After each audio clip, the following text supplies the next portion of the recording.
3, 2, 1. Bienvenidos chicos de cuarto de secundaria a su curso de literatura. El día de hoy vamos a hablar sobre el medievalismo, la época medieval. Y bueno, hoy vemos en imagen ahí el tema del infierno, ¿no? El infierno de Dante, en la obra de la Divina Comedia. ¿Por qué es importante hablar sobre esta época del medieval en la literatura y sobre todo en estos momentos, ¿no? Es verdad que causa mucho miedo fallecer, morir y bueno, mucha pena ver irse a otras personas. Pero muy aparte del tema de Dante que se muestra acá, en esa época también se creó una obra muy importante que voy a mencionarla, que es el Decameron, ¿no? Se dio una epidemia en Europa y un grupo de jóvenes se juntaron para contarse historias y sobrevivir bien felices, ¿no? Entonces es importante la literatura para eso, para acabar con los mitos, con el terror y para estar en conjunto, en comunidad, ¿no? De manera solidaria y poder afrontar temas como lo que estamos afrontando en este momento. Así que vayamos con la clase del día de hoy. Literatura italiana. Ahí vemos a Dante. Y en primer lugar vamos a hablar sobre el Trecento italiano. El Trecento italiano lo formaron tres grandes autores, ¿no? Dante Alighieri, Giovanni Boccaccio y Francisco Petrarca. Antes de este Trecento, Dante sobre todo, que salió de un grupo muy importante conocido como el Dolce Estilo Nuevo o el Dolce Stil Nuevo, que lo formaron Giodo Calvanziti, Guinizelli, Lapo Giannini, Sino Pistoia, además del propio Dante, ¿no? ¿Por qué es importante reconocer antes del Trecento al Dolce Estilo Nuevo, además de que Dante perteneció a este grupo? ¿Por qué? Porque el estilo nuevo va a marcar cosas importantes para la literatura de esta época y para la literatura posterior. En primer lugar, considera este grupo a la mujer como la obra perfecta de la creación divina. La colocan en el límite entre lo humano y lo celestial. Es como el contacto, ¿no? El puente entre lo humano y lo celestial. Y es importante porque en las obras de Dante, en las obras de Giovanni y en las obras de Petrarca, es la mujer ese contacto, ¿no? En sus obras que vamos a ver en estos momentos. La cubre de una manera divina, ¿no? La más cercana al Dios creador. ¿Qué más hace en el siglo nuevo? Revalora los conceptos de la poesía trovadoresca provenzal, ¿no? O sea, le da un mayor importancia y reconocimiento a la trova, a la música de las provincias, ¿no? Italianas. Ok, a ver, vayamos con el primer representante del Trecento, ¿no? El señor Francisco Petrarca, que vemos en imagen ahí. Poeta, filósofo, filólogo aretino, ¿no? Considerado el precursor del humanismo, el primer precursor del humanismo, Francisco Petrarca. Pieza fundamental por eso en la literatura italiana, ¿no? Especialmente con su obra El Cancionero, ¿no? Una obra bellísima además. Su poesía dio lugar a una corriente literaria que influyó en autores como Garcilaso de la Vega, español, William Shakespeare y Edmund Spenser, Inglaterra, posterior a él, por supuesto, ¿no? Él influyó a esos grandes autores bajo el sobrenombre del género del petrarquismo, ¿no? Entonces estos autores lo siguieron a él bajo este género, ¿no? El petrarquismo. Petrarca predicó la unión de toda Italia, ¿no? Para recuperar la grandeza que había tenido en la época del Imperio Romano. Entonces era un autor que veía hacia atrás, pero veía hacia atrás con el tema de la revaloración, en el tema de la importancia, ¿no? Que tuvo el Imperio Romano. Bueno, después Italia lo perdió, ¿no? ¿Dónde nace el autor del Cancionero? Nace en Arezzo, ¿no? Su familia era florentina, pero tuvo que huir por las disputas entre los güelfos y los gibelinos.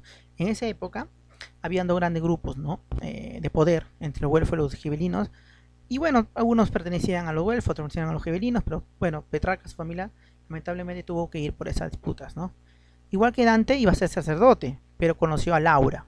Una Laura es importante en su obra. ¿Quién era Laura? Una mujer casada a la que idealiza. ¿Qué es idealizar? Bueno, ¿qué pasa con Petrarca? Él se enamora de esta mujer y en un momento tiene contacto directo más de una o dos veces de acercársele, pero la idealiza, entonces se enamora de ella, le compone cosas y todo, pero en un momento se acerca a ella, ¿no? Bien extraño, por eso se llama idealización.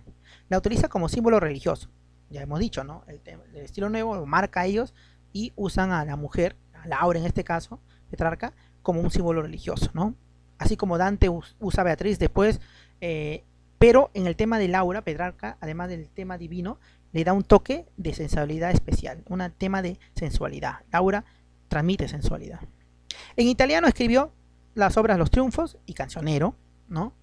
Que reúne 300 poemas amorosos además, ¿no? Donde, bueno, por supuesto, casi todos están dedicados a Laura, ¿no? En latín, idioma que él considera perfecto, acuerdan de que él revaloraba el tema romano, escribió la obra África, ¿ok?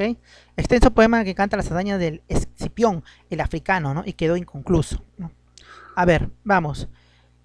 ¿Dónde nace? Bueno, ya lo hemos dicho, ¿no? En Arezzo y todo eso. A ver, en latín, entre sus obras también se encuentran Las vidas ilustres, colección de biografías de personajes romanos, ¿no? Igual, otra vez, ¿no? Petrarca, muy interesado en el tema de la revaloración de los personajes romanos, de su valentía, como César, la astucia de Marco Antonio y todo eso, ¿no? Lo marca en sus obras, y en Vidas Ilustres, esa obra es esencial sobre todo, ¿no?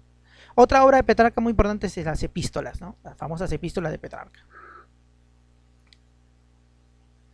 ¿Qué tipo de características tiene su obra Petrarca, ¿no? O como autor, además? Revela primero la gran perfección en sus sonetos, ¿no? Una gran perfección, llega a una calidad máxima con los sonetos.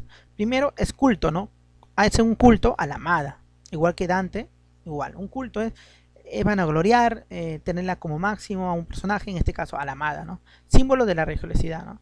Y bueno, el tema del tono sensual no deben olvidarse. Petrarca le da a su amada, al símbolo religioso, un tono de sensualidad. ¿Qué manifiesta Petrarca en su obra? Ternura y delicadeza.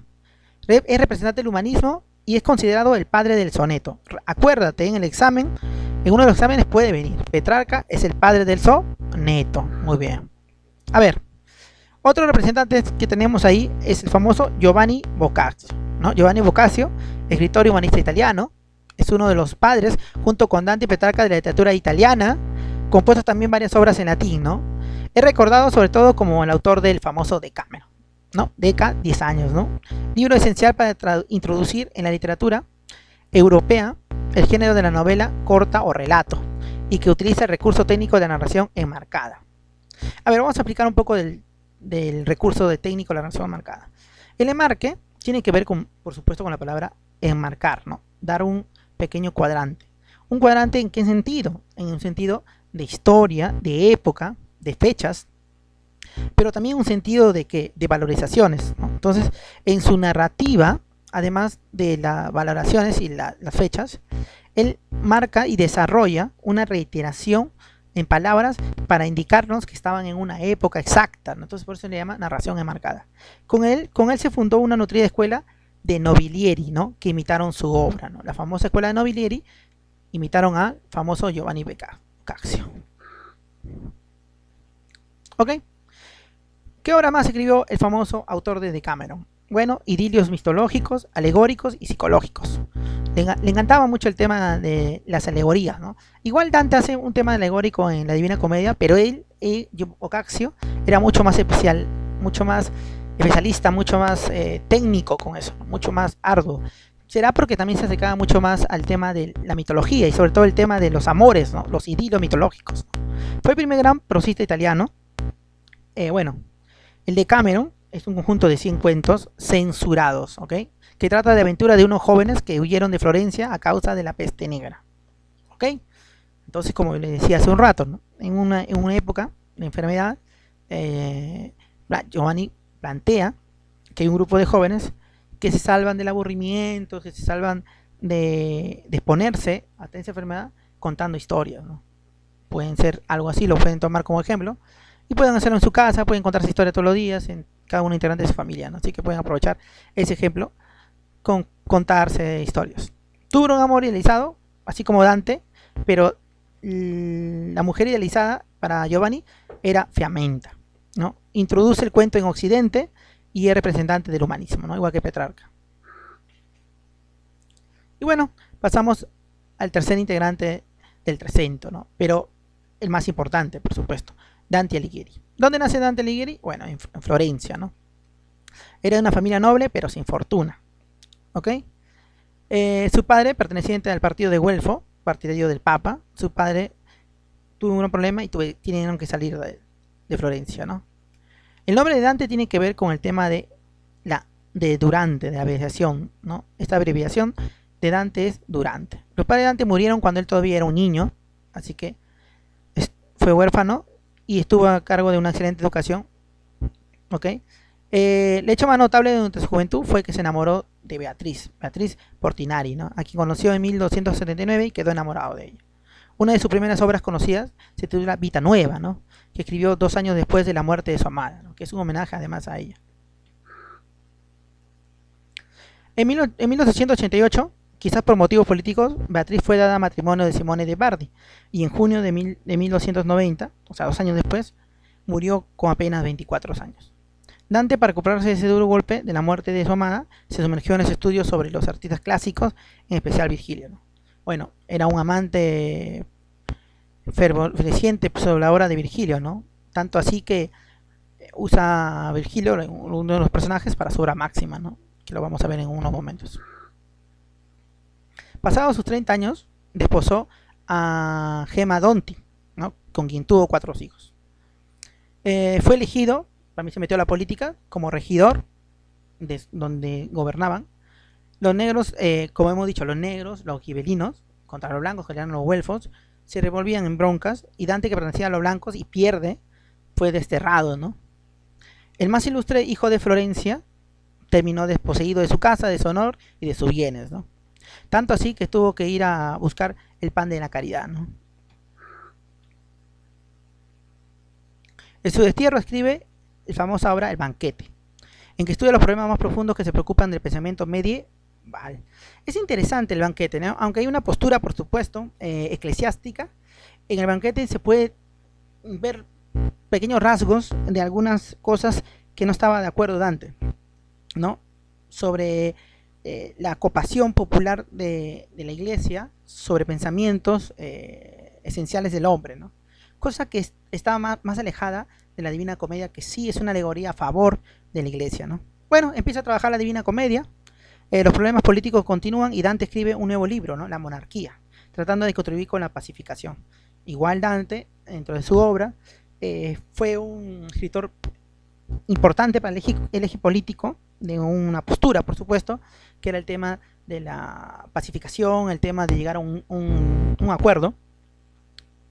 Bueno, lamentablemente fue usado un poco por la iglesia, ¿no? En Ravenna, en 1321, muere el poeta a los 56 años de edad.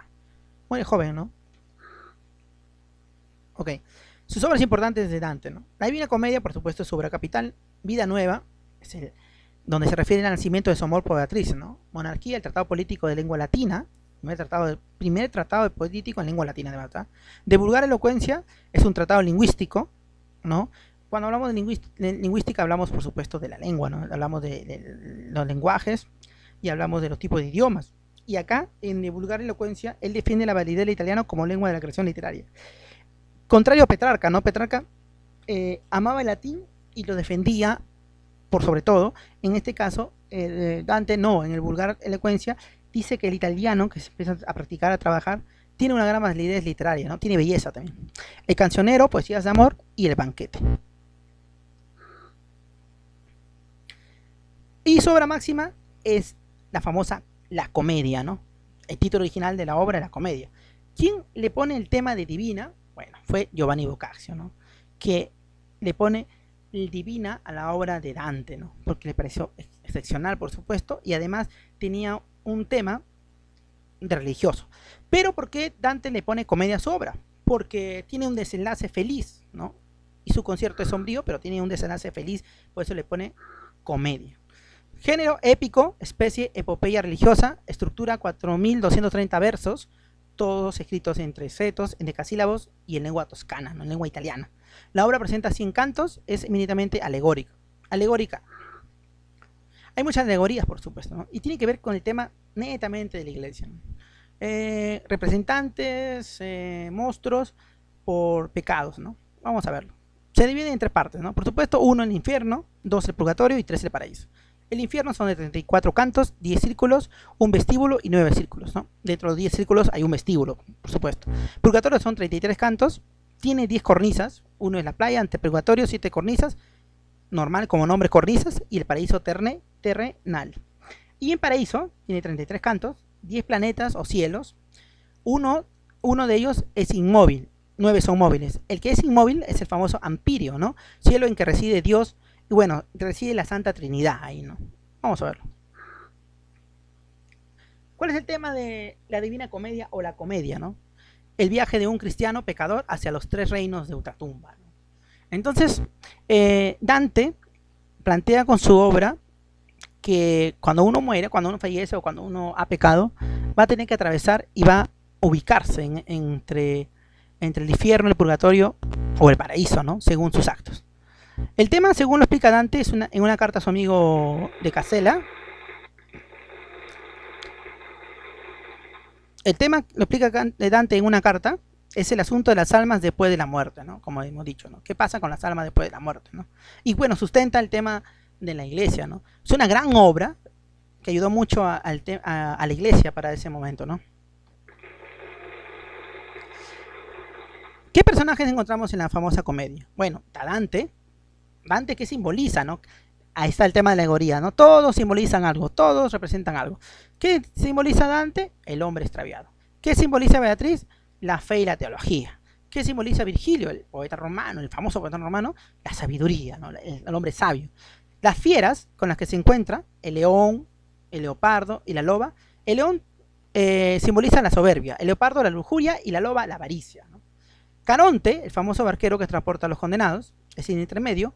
Después tenemos a Minos, el legendario rey de Creta, que es el juez del infierno. Cerbero, ahí lo vemos en la imagen, es el perro guardián del infierno, ¿no? Este perro que tiene 3 cabezas, ¿no? Catón, el guardián del purgatorio, y San Bernardo, el último guía de Dante, ¿no? Ok, a ver, el argumento. Muerta Beatriz, en medio del camino de la vida, me encontré en una selva oscura por haberme apartado del camino recto. Así empieza, ¿no? Esto es, Dante se deja arrastrar por las falsas imágenes del bien y conducir poco a poco a la ruina de su alma.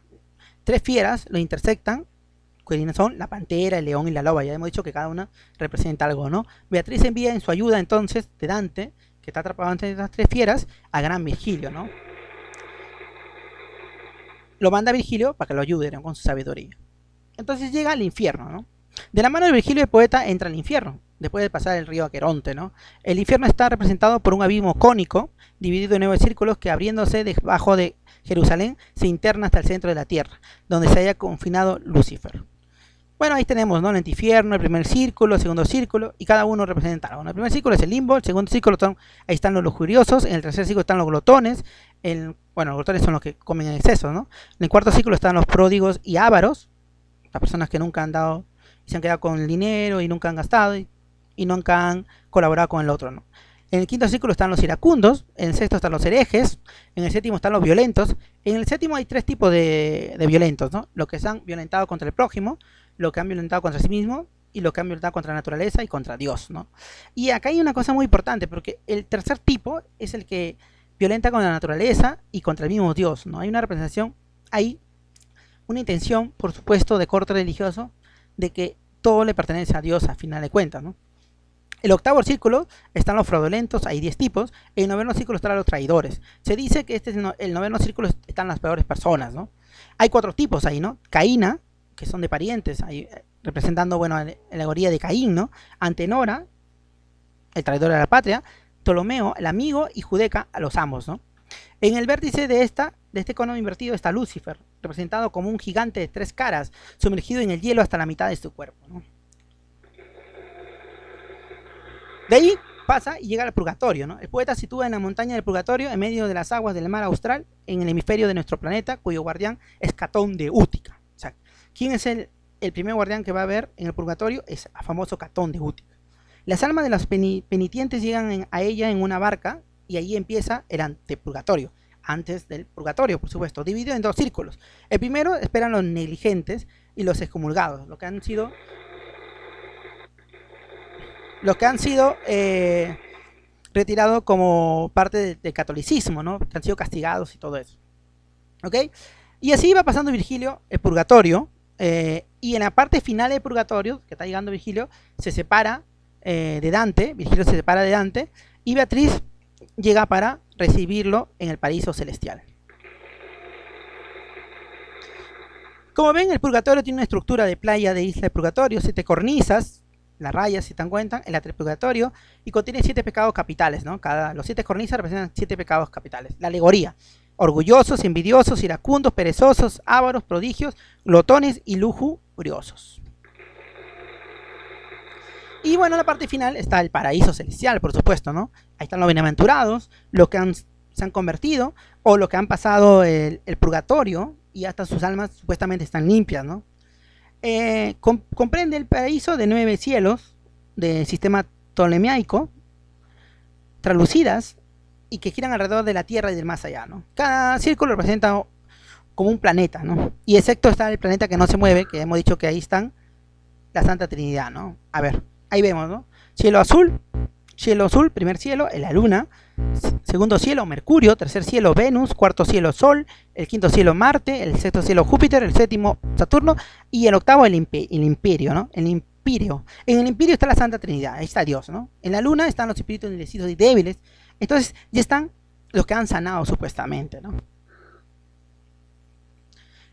La apreciación crítica sobre la divina, primero es monumental, por supuesto, pero resume, y además resume el pensamiento medieval, ¿no? El tema del que estar acogido a los pecados o a los comportamientos que supuestamente un grupo dice que no debe hacerse, y que esto te va a llevar a castigos, ¿no?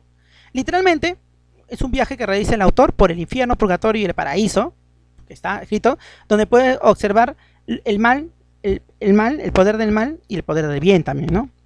Comprende, una vez purificado, puede acercarse a Dios, comprenderse y salvarse. Es lo que dice, ¿no? O sea, es lo que se infiere del texto, ¿no? Entonces, ni una vez, ya cuando estés purificado, recién puedes acercarte a Dios y salvarte.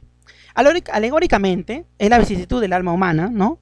Y cada uno representa razón, Virgilio, la pérdida de Dante después se encuentra, y el divino es el lado de Beatriz. Moralmente, lo fácil es perderse, lo difícil es salvarse, ¿no? Y por eso hay que cuidarse o no hacer cosas malas, según la postura católica, en el sentido de pecados, ¿no? Y bueno, por supuesto, la analogía tiene que ver con el tema de recibir y ayudar a Dios, y por supuesto en esa época ayudar a la iglesia y recibir a la iglesia, ¿no? Miren, hasta acá voy a decirles que la obra de Dante es una obra muy hermosa, muy bien construida, muy bien lograda, pero que tuvo un fin lamentable, porque estuvo en una época lamentable, que era la época medieval, pero igual influyó mucho en la literatura posterior, ¿no? A ver, ¿qué características tiene la famosa comedia? Primero, el dulce estilo nuevo, ¿no? Lo revalora, ¿no? El tema. Segundo, comparaciones bellísimas, hay unas comparaciones muy bellísimas. Culto a la amada, simboliza el amor por Dios. Grandes descripciones, profunda religiosidad, estilo nuevo, vivido y lleno de símbolos. Acá hay algo contrario, porque en la obra del Trecento, a la mujer la ponen en el intermedio entre hombre y Dios, representando a María Madalena, a María Madre, por supuesto. Pero en ese momento, en el medievalismo, no era así. O sea, el poder político no trataba a la mujer de esa manera, ¿no? Mucho menos. La quemaron y todo eso. Entonces, por eso digo que la obra de Dante, siendo tan genial como fue, igual sirvió como un apañamiento y trabajó ciertas mentiras, ¿no? Porque la mujer en esa época nunca simbolizó eso. O sea, simbolizaba con María, la madre de Jesús, pero nunca fue reconocida como ese símbolo, ¿no? Porque hasta quemaban y quemaban muchas mujeres inteligentes y las quemaban como si fueran brujas, ¿no? Y bueno, vamos a verificar el aprendizaje. Ya saben que esta parte tienen que pasarlo al cuaderno. Ok, 4 preguntitas. 1. Obra autobiográfica de Dante Alighieri. Responder la obra autobiográfica de Dante Alighieri. Razona, o si no, investiga. 2. ¿Qué características formales presentan las 3 partes de la Divina Comedia? Formales, la forma. Ok, características de forma. Ahí es lo que está que te pide, ¿no? ¿De qué forma era el purgatorio? ¿De qué forma? Exacto. 3. ¿Cuáles son las 3 fieras del infierno y qué simbolizan? Le hemos dicho, están en una parte de la diapositiva, puedes volver. Y tema central de la Divina Comedia, en una diapositiva también está, pero el tema central ya lo hemos visto, lo hemos reiterado en la explicación, ¿no? Muchas veces. Así que contesta y en tu cuaderno, por favor. Y bueno, Esta parte vamos a inaugurarla para cuarto de secundaria en el tema de literatura, el proyecto escolar de todo el año, que es Todos contra el coronavirus. Y en este caso vamos a hacer un microrelato en una hoja sobre tu postura del coronavirus, ¿no? O sea, vas a hacer un microrelato, un relato cortito, pero donde uno de tus personajes presenten lo que tú sientes con el coronavirus, lo que estás viviendo. ¿Cuántas palabras como mínimo? 50, y cuántas palabras como máximo? 150. ¿Qué vas a hacer? Me vas a mandar una foto de tu texto, en el mismo, como me mandas el trabajo de Word, lo vas a mandar, y lo vas a pegarlo en una parte de tu casa para que otros lo vean, o lo vas a publicar en el Facebook o en las redes, y ya tú ves. Y para casa, por supuesto, el archivo que tienes que enviarme hasta el día domingo es Contos Pre-3 Práctica 6. Por favor, quédense en casa y tengan en cuenta que el tema de cuidarse para lo que se viene, de cuidarse después de la muerte, es un tema de vivencia acá, ¿no? Actual, ¿no? El comportarse bien tiene que ver con tu tema de ahorita, ¿no? No lo que viene posteriormente, ¿no? O sea, el tema, la alegoría está muy bien en las obras literarias, y también está muy bien en la vida misma, ¿no? Entonces, un buen comportamiento te va a evitar de algunas fieras, pero algo sí, la divinidad que presentaba la Divina Comedia con el tema de la mujer, tienen que reconocerlo y hacerlo real, y en el sentido de reconocimiento, ¿no? Entonces, cuídate tú, cuida a tu madre, cuida a tus hermanas, cuida a quien representa, ¿no? Según la Divina Comedia, y cuídense todos, ¿no? Nos vemos en la próxima clase.